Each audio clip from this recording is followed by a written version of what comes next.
Welcome to Kenton's videos. Enjoy the video. In this video, I will explain how to make delicious pork varattiyathu. First, clean and cut 1 kilogram of pork into 2-inch pieces. Marinate the pork with 1 teaspoon of turmeric powder, 2 tablespoons of chili powder, and salt to taste. Let it rest for at least 30 minutes.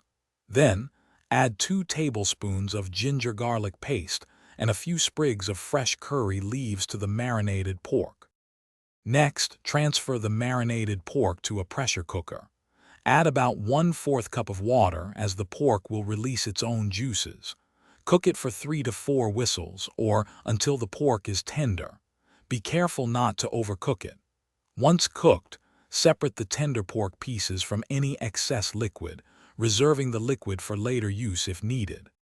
Now let's prepare the aromatic masala. In a large pan, heat 3 tablespoons of coconut oil. Sauté 2 large sliced onions until they turn golden brown. Then, add 2 tablespoons of finely chopped ginger, 2 tablespoons of minced garlic, and 2 slit green chilies. Cook until fragrant.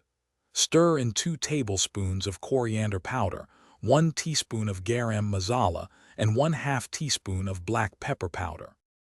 Finally, add the cooked pork pieces to the prepared masala. Mix everything thoroughly, ensuring the pork is well coated with the spices. Continue to roast the mixture on medium heat, stirring frequently, until the varattiyathu becomes dry and dark brown. This process takes about 15 to 20 minutes. Garnish with fresh curry leaves and a final drizzle of 1 tablespoon of coconut oil for an authentic flavor.